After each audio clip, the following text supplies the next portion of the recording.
There is a declaration that most spiritual students skip entirely. They spend years, sometimes entire lifetimes, learning to say, I am, and that is powerful beyond measure. It is the bedrock of existence, the first breath of the soul, recognizing itself. I am is the foundation upon which all spiritual understanding is built. It is the name of God spoken through human lips. It is consciousness recognizing itself in the mirror of the divine. But there is a second declaration that sits right beside it.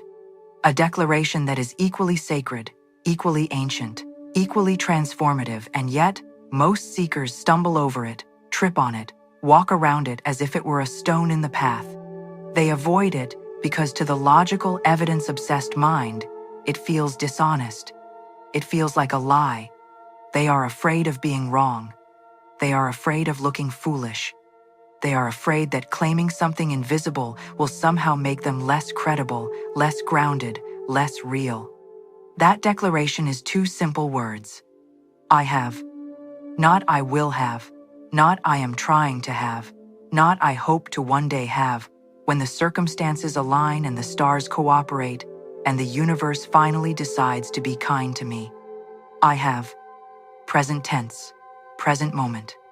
Right now, in this breath, before the bank account reflects a single additional cent, before the relationship arrives at your front door with flowers and a future, before the healing is visible in the cells of your body, before the career opens its golden doors, before the external world has moved a single inch in the direction of your desire.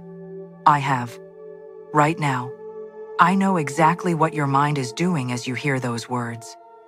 I know because every soul who has encountered this teaching has felt the same thing. Your mind is already composing its objections. It is building its case. It is pulling out the evidence files, thick, heavy folders stuffed with receipts and bank statements and empty mailboxes and unanswered prayers. Your mind is whispering to you right now, but I don't have it. I can see the empty chair at the table. I can see the unpaid bill on the counter. I can feel the ache of the thing that hasn't arrived yet. My circumstances are the cold, hard proof of my lack. They are not invisible. They are not theoretical. They are real. They are the walls of the room I am sitting in. And this precise moment of doubt, this exact whisper from the fearful mind, is exactly where the great Florence Scovel Shinn would stop you. She would stop you with great gentleness and even greater authority. She would take your face in her hands, metaphorically speaking, and she would look you straight in the soul, and she would say, "Beloved, you have confused the evidence with the truth, and that confusion is costing you everything. That confusion is the reason your prayers feel like they are bouncing off the ceiling and raining back down on you like pebbles. That confusion is the reason you feel like you have been chasing a horizon for years, running hard, praying hard, working hard, and yet the horizon never gets any closer. That confusion is the invisible wall between you and everything you have been asking for. You have been waiting for the world to change so that you can finally, safely, truthfully say that you have your heart's desire. You have been waiting for the physical evidence to arrive before you grant yourself permission to feel the state of already having. You have it exactly backwards, and it is costing you years. The spiritual law, ancient, immovable, and perfectly just, dictates that you must say "I have" before the world is allowed to change. The declaration comes first. The physical manifestation follows. Always, without exception. This is not poetry.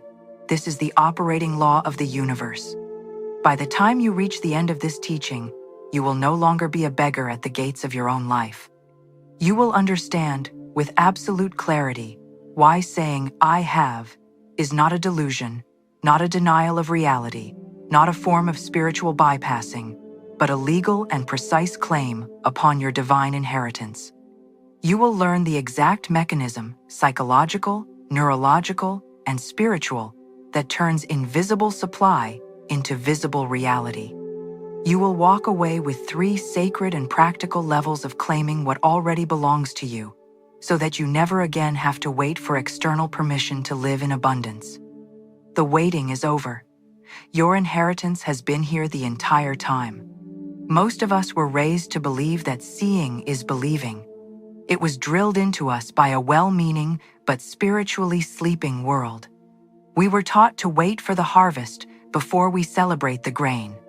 We were instructed to be realistic, to be practical, to keep our expectations tethered to what we could see with our physical eyes and measure with our physical instruments. We were told, in 1,000 different ways, that claiming something you cannot yet see is at best naive and at worst dangerously delusional.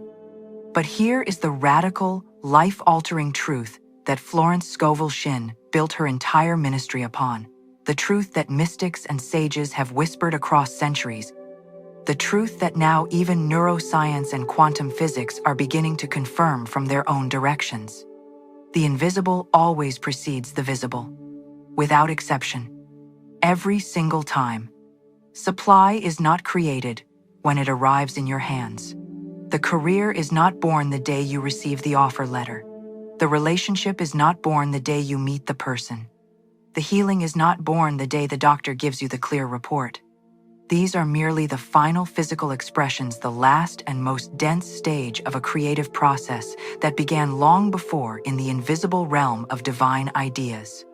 Before the building, there is the blueprint. Before the symphony, there is the composer's inner hearing of the music. Before the harvest, there is the invisible intelligence inside the seed that already knows, in absolute detail, exactly what kind of tree it will become. Florence understood something that most people in her era, and ours, cannot quite grasp. In the mind of the divine, there is no such thing as lack. There is no absence. There is no vacuum. There is only the delay in manifestation caused by the delay in recognition. If you need it, it already exists.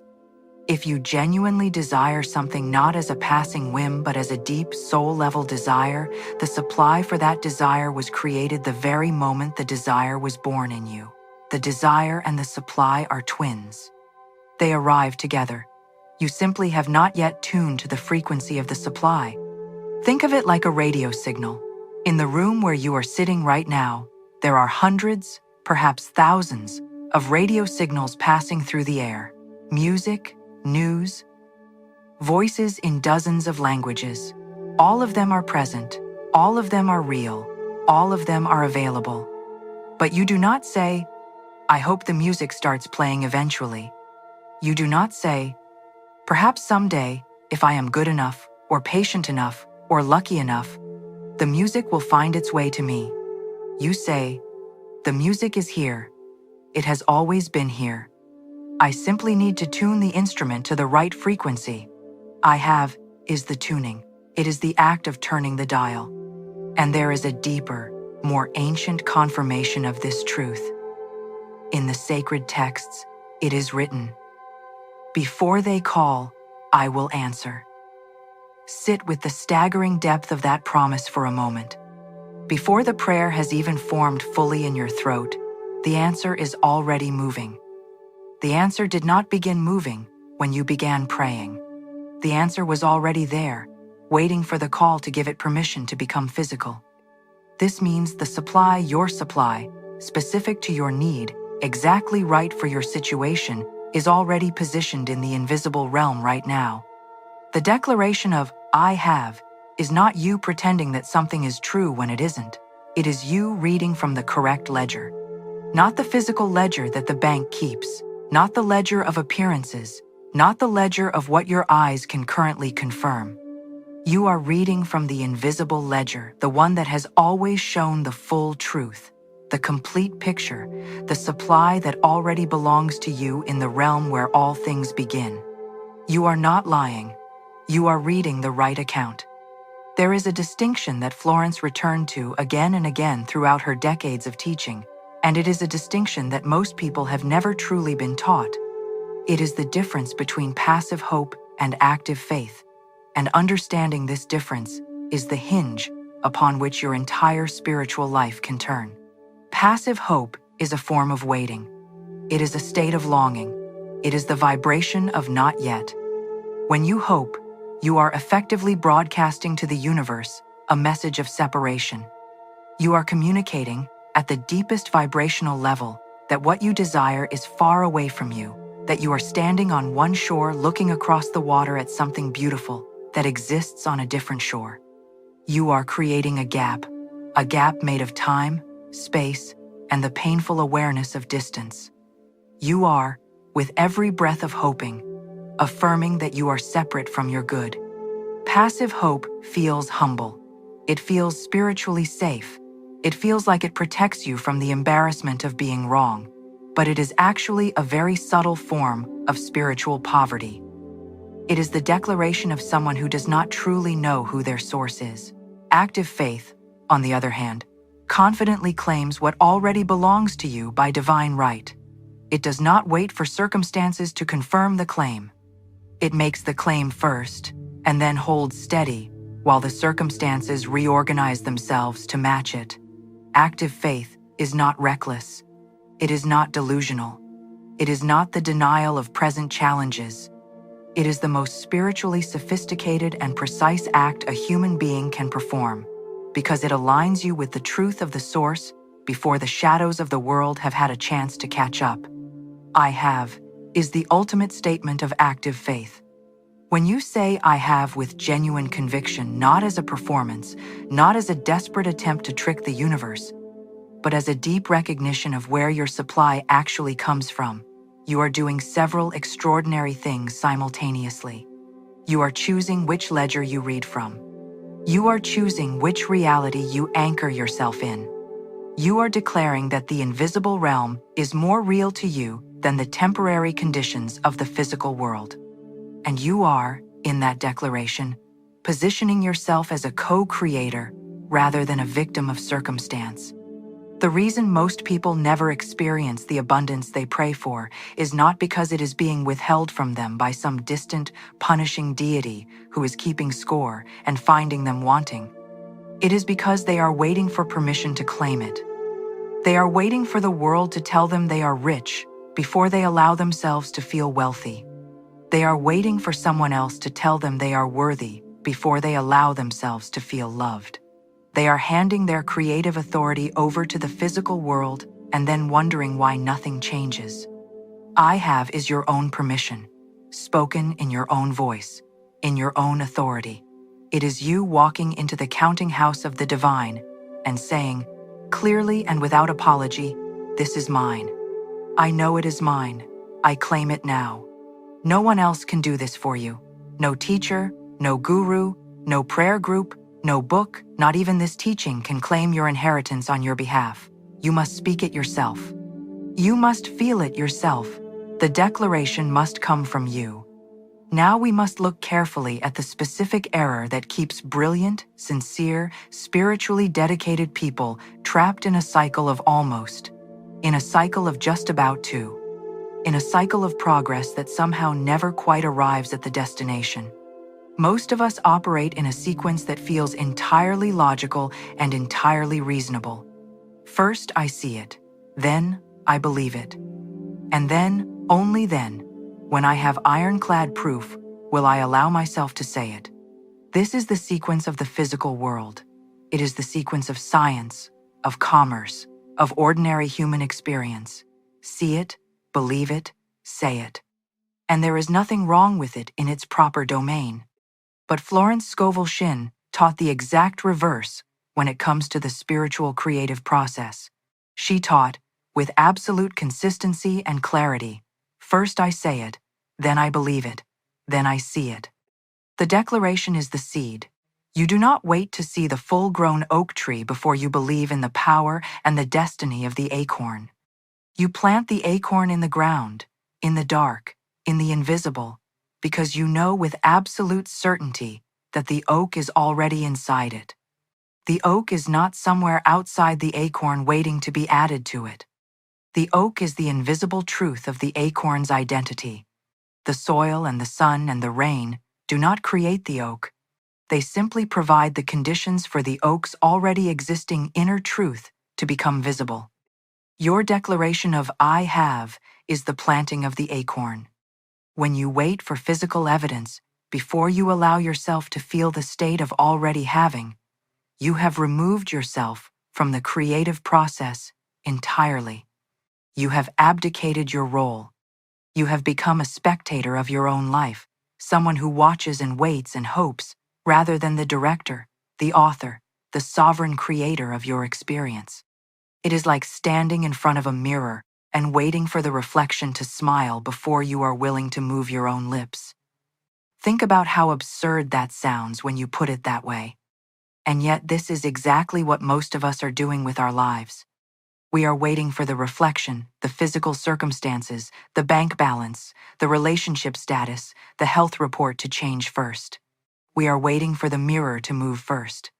The mirror cannot move first. It never has. It never will. That is not the nature of mirrors. That is not the nature of reality.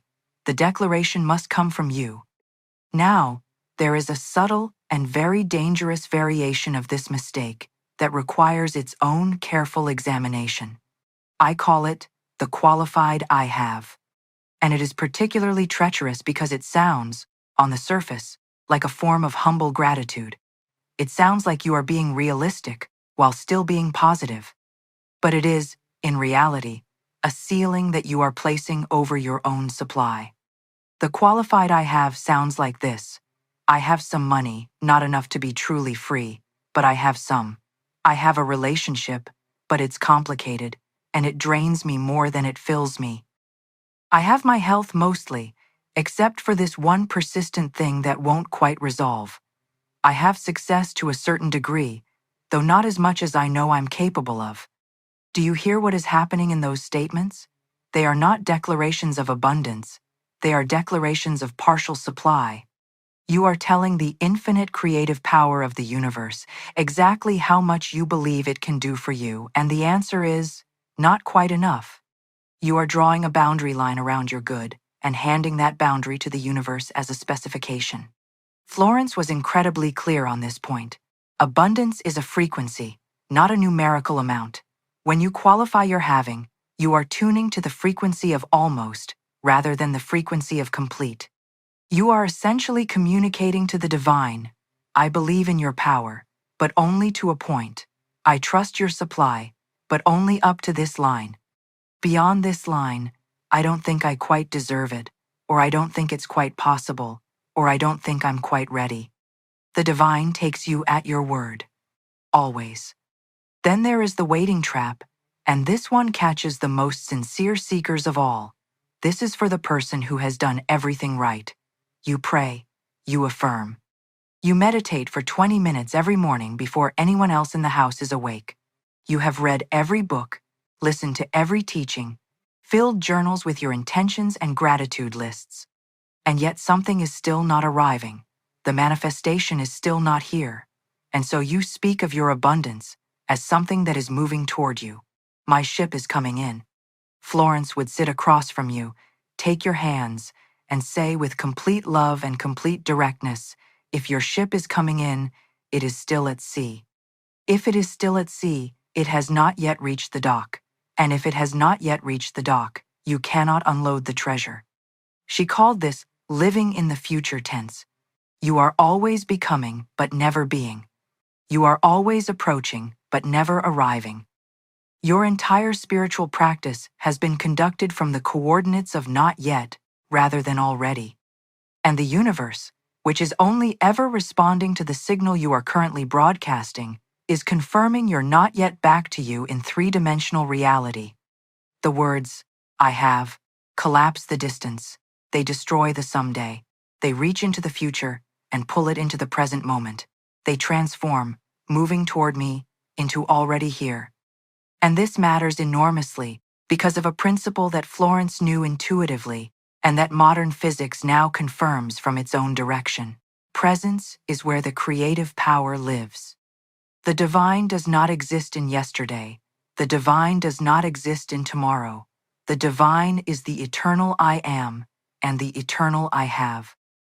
The power to create, to manifest, to transform it all lives in the present moment.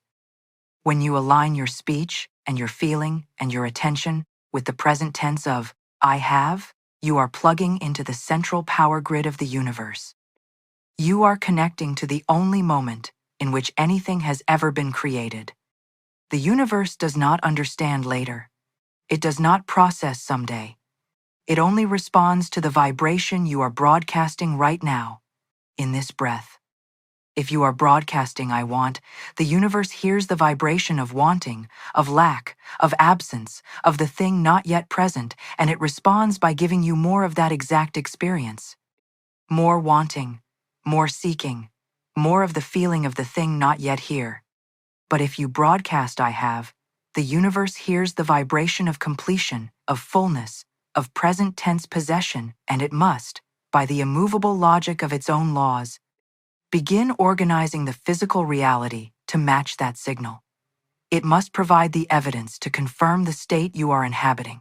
For those whose minds need a logical anchor, a rational framework on which to hang this spiritual teaching, what follows is not a compromise of the spiritual truth, but a confirmation of it from a different direction. You do not have to choose between the mystical and the scientific here. They are pointing at the same thing from opposite ends. Your subconscious mind is not a judge. This is one of the most liberating things you will ever understand about the nature of the mind. Your subconscious is not sitting in a courtroom, weighing the evidence, checking your bank statements, comparing your claims to your circumstances, and deciding whether your affirmations are warranted. It is not doing any of that. It is a servant, an extraordinarily powerful servant. It takes the blueprints you hand it, and it organizes, with tireless precision, everything within its reach: your behavior, your perception, your energy, your decisions, your reactions, your physical chemistry, to match those blueprints. Your identity shapes your behavior long before your results change, and your behavior, sustained over time, inevitably changes your results. Think about the profound difference between two people. One whose deep, unshakable identity is, "I am someone who has security," and another whose identity is, "I am someone who is trying to get secure." These two people live in the same world. They have access to the same resources, the same opportunities, the same 24 hours in a day. But they do not live the same life. The person who has security, who inhabits that state at the identity level, walks into a room with a different quality of presence. Their body language communicates groundedness rather than desperation. They notice different opportunities because their brain's filter has been instructed to look for confirmation of security rather than evidence of threat. They take different risks because risk looks different to someone who is secure than to someone who is afraid. When they experience a setback, they process it as a temporary inconvenience rather than a confirmation of their worst fears about themselves and the world. The state of having changes your nervous system at a biological level. It moves you out of the fight or flight response, the physiological state of lack, of threat, of emergency, and into the rest and receive mode. And it is always, without exception, the changed nervous system, the changed behavior, and the changed vibration that eventually and inevitably change the physical account. This is not magic. It is mechanism. Beautiful, elegant, reproducible mechanism. Furthermore, modern neuroscience has discovered something remarkable about the nature of gratitude that has enormous implications for this practice.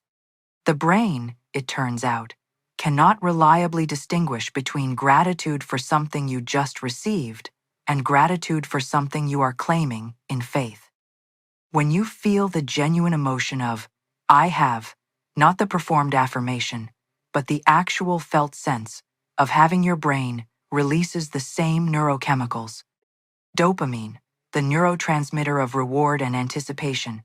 Oxytocin, the bonding chemical of connection and trust. Serotonin, the molecule of well-being and sufficiency. Simultaneously, your cortisol levels, the primary stress hormone, the chemical signature of lack and threat, begin to decrease. You switch off the scarcity filter in your brain, the part that has been trained over years to scan your environment for evidence of what is missing, what is threatening, what is going wrong. And you switch on the abundance filter, the same neurological hardware, now reprogrammed to look for what is present, what is possible, what is available, what is going right. When you say, I have with genuine conviction, you are performing a neurological reset. You are not just saying words. You are issuing biological instructions to the most powerful information processing system in the known universe, the human brain. You are training it, repetition by repetition, to stop looking for the hole in the roof and start noticing the warmth of the house. Florence used to say that we must prepare for the thing we have asked for. She was extraordinarily specific and practical about this. If you have claimed a new position of leadership and abundance in your career, buy the briefcase or the wardrobe that belongs to that version of you. If you have claimed love, clear a physical space in your home, empty a drawer, clear a shelf, make room in a physical, tangible way. If you have claimed health, begin moving your body as if it already belongs to the person who is well and strong and vital. Why? Because the act of physical preparation is the body saying I have in its own language. It is the highest form of alignment between the inner declaration and the outer action. You are telling every cell, every nerve, every molecule of your being, the supply is here. I am acting accordingly. When you act as if you have, you are not pretending. You are not engaging in wishful thinking or self-delusion. You are giving every part of yourself, your mind, your body, your voice, your daily choices, permission to align with what is already yours in the invisible realm. You are collapsing the distance between the invisible truth and the visible confirmation. Now let us move from the beautiful architecture of the concept into the lived practice. Because a teaching that does not translate into your actual daily life, into your actual mornings and evenings and difficult moments and ordinary days, is only half a teaching. The first level is what I call the full possession declaration. This is for the moments when your spirit feels strong, for the mornings when you wake up with a sense of spaciousness and possibility, for the moments after a deep meditation or a powerful prayer or a conversation that has reminded you of who you truly are. When you are in this state, your job is to speak with the full authority of the sovereign heir you are. Speak these words as established facts, not as a wish, not as a hope, not as an affirmation you are trying to convince yourself of. As a truth already recorded in the archives of your soul, already written in the invisible ledger. I have divine supply flowing to me now from expected and unexpected channels. I have the love, the health, the peace, and the abundance that are my divine inheritance. I have everything I need for this day, and more is already on its way. I have the right people, the right opportunities, and the right resources appearing in my experience at exactly the right time. I have a life that is rich in ways I can count and rich in ways I cannot yet see. I have the full support of the universe behind every step I take. I have what I have been asking for. It is already done. Speak these words into your mirror in the morning while your face is still soft from sleep. Speak them as you walk. Speak them in the shower, in the car, in the quiet moments between tasks. Let the words I have vibrate in your bones. Feel the weight of them. Feel the solid, settled ground beneath them. The declaration is not a transaction. It is not a formula where you say the right words fast enough and the universe dispenses the reward. It is a state you are inhabiting. It is a frequency you are tuning to. Give it the time and the attention and the genuine feeling that it deserves. Now, and this is perhaps the most important and most compassionate part of this entire teaching, I want to speak directly to the days that are not strong. The days when the bills arrive and the heart is heavy and the body is tired and the gap between where you are and where you want to be feels not like a bridge but like a canyon. On those days, do not force the full possession declaration. Do not try to manufacture a conviction you cannot genuinely feel in that moment. Florence was extraordinarily clear about this. Force creates resistance. When you push against your own authentic experience, you are not building faith. You are building tension, and tension is not a creative state. Instead, on those days, use what I call the gratitude bridge. The The bridge is structured gratitude, the act of claiming the invisible supply, not by asserting what you have, but by giving thanks for what you know, at the deepest spiritual level, is already established. There is a subtle but transformative difference between these two approaches, and your mind on a difficult day will often accept the gratitude bridge when it will reject the full declaration. It sounds like this: I give thanks that my supply is already established in the invisible realm and is now moving into the visible. I give thanks that divine guidance is leading me to my right supply by paths I could not have designed or predicted on my own. I give thanks that I have more than enough of everything, even though my physical eyes cannot yet confirm it. I give thanks for the love that is already mine, already being drawn into my experience, already organized by forces more intelligent than my fear. I give thanks for the healing that is already in motion at the level of cause, even as the level of effect catches up. Do you feel the difference? You are not pretending the bank account says something it doesn't. You are not denying your current experience. You are acknowledging the source. You are directing your attention and your gratitude toward the invisible ledger, the real ledger, the one that Florence trusted with her entire life and taught thousands of people to trust with theirs. This is not dishonesty.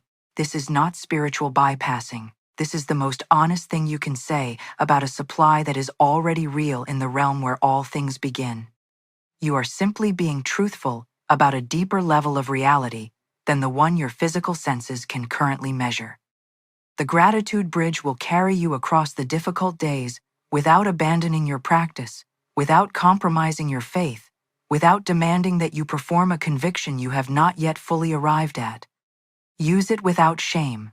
The most advanced spiritual practitioners use it. The saints used it. The mystics used it. Florence herself used it. The third level is the practice that builds the muscle. This is the daily discipline that, repeated consistently over weeks and months, begins to fundamentally rewire your nervous system and transform your default way of seeing the world.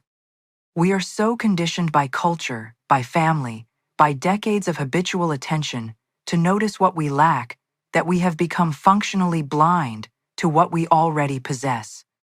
Our attention is a spotlight, and most of us have it trained permanently on the empty spaces. Every morning before you leave your bed, before you check your phone, before you open your laptop, before you allow the world's agenda to crowd into your mind, or every evening before you sleep, when the day is settling and your mind is soft and receptive, speak 10. I have statements that are undeniably, irrefutably, immediately true, not aspirational, not invisible, true right now, in this body, in this life, in this moment. I have breath in my lungs. I have a mind that is capable of receiving and understanding these teachings. I have made it through every single difficult day I have ever faced, every one of them, 100% survival rate so far. I have people who have loved me, even if imperfectly. I have the ability to learn and to change and to begin again. I have access to beauty, the color of the sky, the sound of rain, the warmth of sunlight on skin. I have the capacity for joy, even if it feels distant today. I have this moment, which is the only moment in which anything real ever happens. I have enough to take the next step, even if I cannot yet see the step after that. Speak 10 of these with real attention, not as a rushed checklist, but as a genuine act of noticing. Let each one register. Let each one produce, even slightly, the feeling of I have. Then, and this is the crucial final step close, with one I have statement about something that is not yet visible. 1. Reach into the invisible realm. One act of claiming the thing that is still in the process of moving from invisible to visible. I have the perfect solution to the challenge I am currently facing. I have the abundance that is right now in the process of moving into my physical experience. I have the right relationships already being organized by forces greater than my worry. I have the career breakthrough that is already mine in the invisible realm. 1. You only need one. But speak it with the same weight and the same conviction as the 10 undeniable truths that preceded it. because you have been warming up the muscle for it. You have been tuning the instrument with statements that your mind fully accepts, and now you are playing one note that stretches beyond the visible. Do this practice daily, morning or evening, consistently, without exception, and within 30 days, you will notice that the lens through which you see your life has shifted. You will begin to notice abundance where before you only saw lack. You will begin to notice evidence of supply where before you only tracked evidence of shortage. You will begin to walk differently, speak differently, make different choices, respond to setbacks with a different quality of steadiness. This is not wishful thinking. This is neurological rewiring. This is the subconscious mind receiving consistent new blueprints and reorganizing your entire experience of reality to match them. Florence Scovel Shinn did not merely teach these principles as beautiful theory. She lived them with a fierce, quiet, absolute conviction in the heart of a world that often looked the other way, a world full of hardship and widespread suffering and reasonable-sounding despair.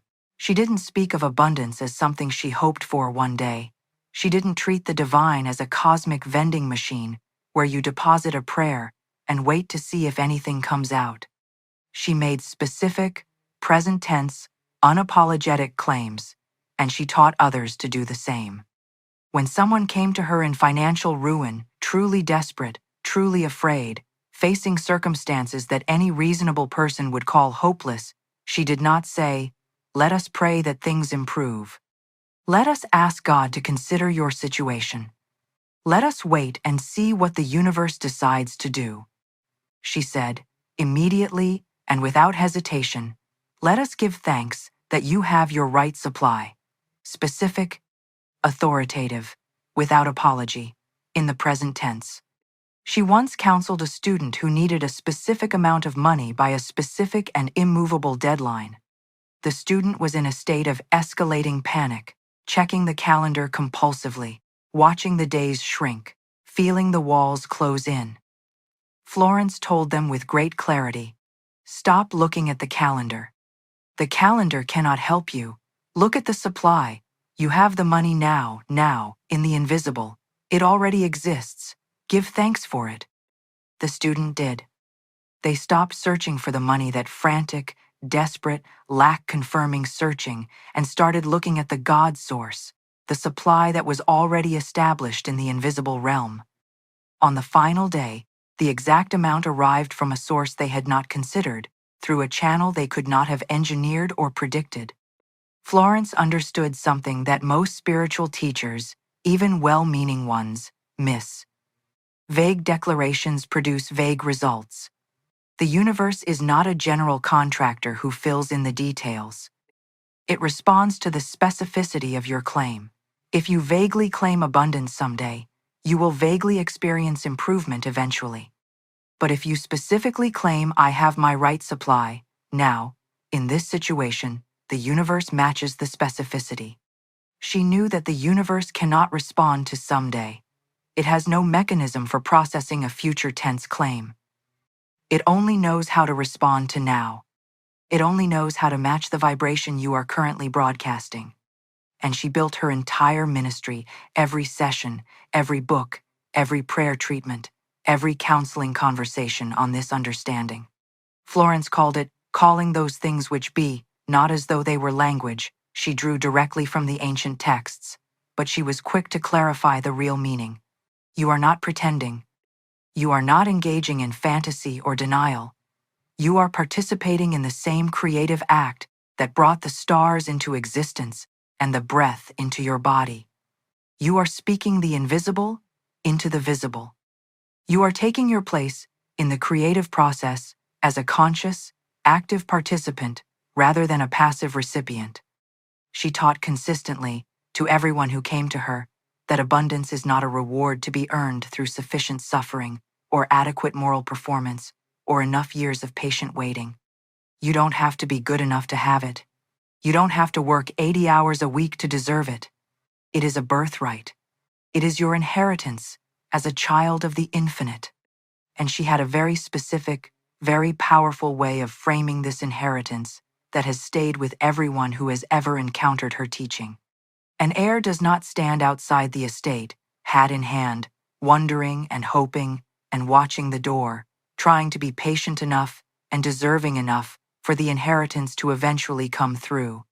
An heir walks into the room and says, without drama and without apology, this is mine. It is established. It is already. I have is the language of the heir. It is the language of the soul that knows who their source is, that knows what the invisible ledger says, that knows that the supply was never withheld, it was only waiting for the claim. Now, I must be completely honest with you about what happens next, because if I do not prepare you for it, the most powerful spiritual practice in your life will be abandoned at the precise moment it matters most. You will finish this teaching.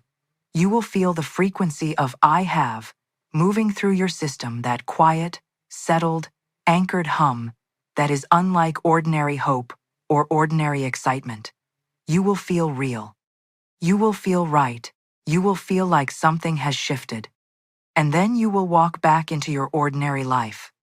You will open your laptop or check your phone or walk into your kitchen, and you will see the same walls, the same numbers on the screen, the same silence where a certain phone call should have been, the same circumstances that were there before you began receiving these words.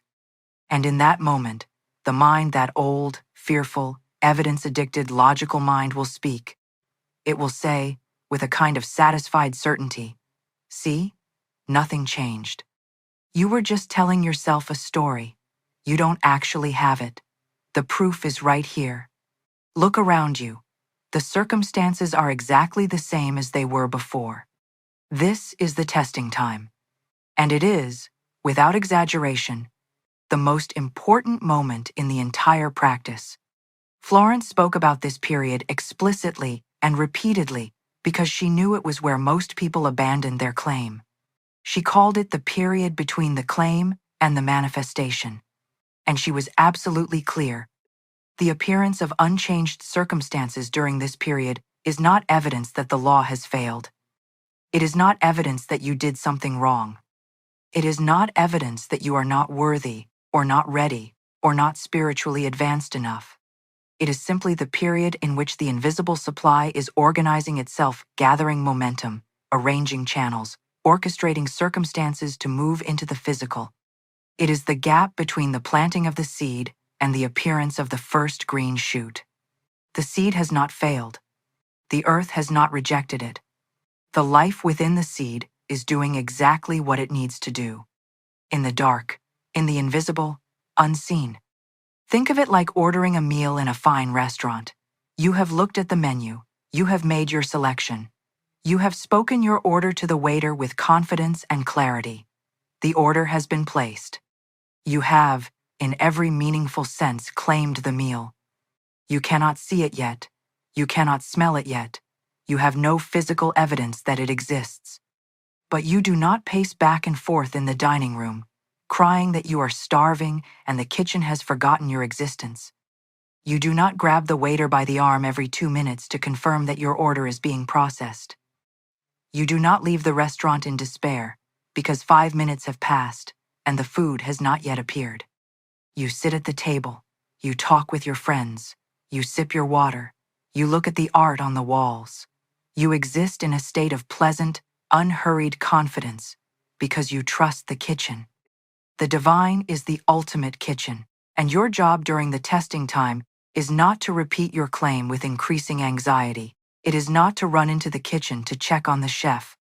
It is not to tell everyone at the table about your concerns regarding the food. It is to hold, steadily and without drama, the state of the one who has already ordered. Your job is to look at the unchanged circumstances and say, not desperately, not as a battle cry, but with the quiet smile of someone who knows I give thanks. It is already done. Watch the world, but do not watch it desperately. Do not scan it for confirmation that your claim was heard. Watch it with the easy confidence of someone who knows that the delivery is already on the truck. It has to arrive. It is the law. Not because you have been good enough or patient enough or spiritual enough, but because the law is the law. The seed always, in its right season, becomes the oak. Supply, claimed in faith, always moves from invisible to visible. If you waver during the testing time, if you pick up your claim and examine it fearfully, if you take it back and replace it with hoping and wishing and worrying, you are, effectively, calling the restaurant and canceling your order. You are sending a new signal. You are broadcasting a new vibration. And the universe, which only ever responds to the current signal, will begin organizing around the cancellation rather than the order. Don't cancel your order. Stay at the table. Your feast is already prepared. You came to this teaching because something in you recognized that the waiting was no longer working. Something in you knew, at a deeper level than logic, that hope as a strategy was a slow way of staying exactly where you are. You recognized, perhaps for the first time with full clarity, that describing your current challenges in careful and exhaustive detail was not building a better life. It was building a more accurate, more elaborate, more detailed map of the situation you were ready to leave. Today you have received something different, not a wish, not a someday, not a technique for eventually, perhaps, maybe improving your circumstances if the conditions align correctly. Today you received the declaration of already having, the key that Florence Scovel Shinn placed with great love and great authority into the hands of every soul brave enough to look at a desert and see a garden. Now, I want you to do something with me. Not after you have thought about it more. Not tomorrow morning when you are fresh and ready. Not when the circumstances look more favorable. Right now, in this moment. In this body, with whatever you are carrying today. Straighten your spine, not as a performance, but as a physical act of claiming the dignity that belongs to you. Feel the solid support of the floor beneath your feet. Take a slow, deep breath, not a shallow, anxious sip of air, but a full, deliberate breath that reaches all the way to the bottom of your lungs. Feel the breath as supply. It is always there. It has never once been withheld. Now speak these words aloud, if your circumstances allow it. In the deep, powerful silence of your own heart, if they do not. Either way, feel the words. Let them land. Let them do their work. For your supply, I have divine supply. It flows to me now, continuously, through seen and unseen channels, through expected and unexpected sources. It has never truly been withheld from me, only unrecognized. It is here. It is mine. It is already established in the invisible realm, and it is moving with perfect intelligence into my visible experience right now. For love and connection. I have love in my life. The love of the divine holds me completely, not occasionally, not when I have earned it, but always, completely, without condition. The right people, the right connections, the right souls are already being drawn into my experience. I have belonging. I have peace. It is already mine. For well-being and peace. I have peace that passes all ordinary understanding. I have a body that is held in divine order and moving toward wholeness. I have the strength for everything this day requires, and more than enough for what tomorrow will bring. I have ease. I have rest. I have the deep settledness of someone who knows who their source is. And for the specific desire of your heart, I have what I have been praying for. I have what I have been longing for. It is already recorded in the invisible ledger. It is already established in the realm where all things begin. I give thanks for it right now, before I see it, before the physical evidence has arrived, because I know with every part of me that knows anything true that it is already done. Be still for a moment. Feel what has shifted. It may be subtle, a slight loosening in the chest, a small release of urgency, a quiet steadiness that was not there a moment ago. Do not dismiss it as your imagination. That is the frequency of already having entering your system. That is the signal of I have ancient, precise, and profoundly real beginning to vibrate through your cells. That is what Florence spent her entire extraordinary life teaching people to access. and you are accessing it right now. You have planted your flag in the invisible realm. 2 words, quietly spoken, enormously powerful. I have. Hold it fast. When the mind objects, acknowledge the objection and return to the claim. When the circumstances look unchanged, remember the restaurant your order has been placed, the kitchen is working, the delivery is on the way. When the testing time comes, and it will come, remember that the appearance of unchanged circumstances is not a sign of failure. It is the silence between the planting and the sprouting. Stay in it. Stay with your claim. Do not let the shadows of the world talk you out of your inheritance. Do not let the logical mind, with its folders full of evidence, convince you that what you can see is more real than what you cannot. The invisible always precedes the visible. This is not a comforting story. It is the operating principle of every created thing that has ever existed. You are not broken. You have never been broken. You are not lacking. Not truly. Not at the level that matters. You are simply a soul in the process of remembering who you are and what has always, from the very beginning, already belonged to you. The declaration is yours. The supply is yours. The inheritance is yours. I have